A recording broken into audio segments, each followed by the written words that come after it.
Good morning. I'm sitting here getting ready to have my grandson for the day, and I wanted to hop on here and give a little more information to help you manage and eventually deliver yourself from your panic and anxiety attacks. So, through the course of 18 years, I dealt with really, really bad panic and anxiety. I won't go into a lot of some of the detail that I went in before in the previous videos, but go check them out. But we've worked up to the information to the point where, I would wake up in the middle of the night and could not breathe. Like literally in the middle of the night, deep sleep, feeling great, wake up, jump out of bed, can't breathe in, think you clutching my chest and oh my God, I'm going to die. And through all of this, there was this piece that was just like, you're okay. But lots of pacing, lots of prayer, lots of trying to divert my focus, lots of waking up the spouse at the time and being like, you gotta talk to me, rub me. Lots of throwing open the window and pressing myself against the screen. No shit, I'm not lying. Like ridiculous, not ridiculous behavior. Looking back at it now, it's like, oh my God, it's so ridiculous. But like literally sucking in the air from outside, and this soft, still, amazing voice was just like, Kim, the same air out there is the same air that you're breathing in here. You can breathe. You can breathe. So in that moment of getting the realization that once I got out of my head that, oh, I can actually breathe, kind of brought me centered into my body and was able to get a handle of it on that panic attack a lot quicker.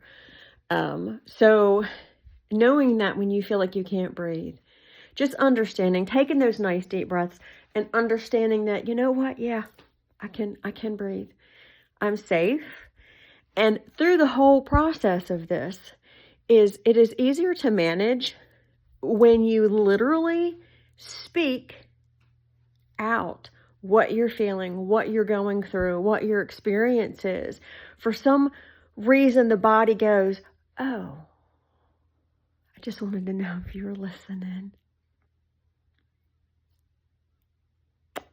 Your body's trying to tell you something. It wants to know that you're listening and that you're paying attention. And when you give it that validation, my heart's really beating fast. I feel you. I really feel like I can't breathe, but the air is clean. I can breathe. There's no tigers hiding in the bushes. I'm safe. Your body will bring itself out of that fight and flight mode. Now, through the years, this panic and anxiety, and we're talking 18 years, through the years of dealing with panic and anxiety, let's see, it attempted to control, and I say attempted to control because I'm stubborn, and there was this soft drive to be like, you know what, you are not giving in, damn it. You're not giving in. So I didn't. But it would, movie theaters, camping, sleeping in a tent, which is something that I love to do, going shopping, flying on the airplane. I love to fly on the airplane. And then one day it was time to get on the plane, and we're going down, looking for our gate, and I'm literally shitting at every bathroom.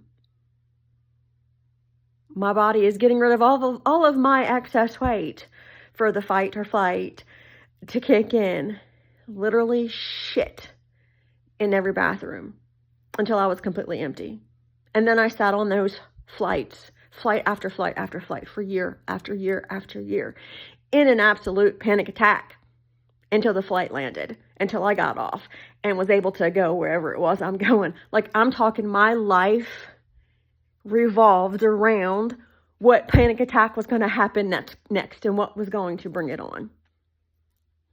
It's true. So realizing that, basically I was in a battle for my life, that I know many people are in a battle for their life too when it comes to panic and anxiety. Because when you allow yourself, and you will, let me rephrase that. When you allow this panic and this fear to control, guess what happens? There's the term agoraphobia. And it's when people are stuck in their home. Because panic and anxiety, even when medicated, controls every aspect of their life, that they can't go and do anything. I was headed there. If I would have let those fears and that I can't breathe, I can't move, I can't, oh my God, what am I going to do? I'm going to die, my heart rate, oh my God. If I would have sank into that, I'd be stuck in a house. I wouldn't be living the life that I live today. But there's hope. There's hope. Tomorrow I will most likely finish this little series, and then we'll move on to something else, because I'm 50. How old am I? 53, 54 right now? I can't even think. I'm going to share more life lessons with y'all if you're interested. But there is hope. Just stay tuned.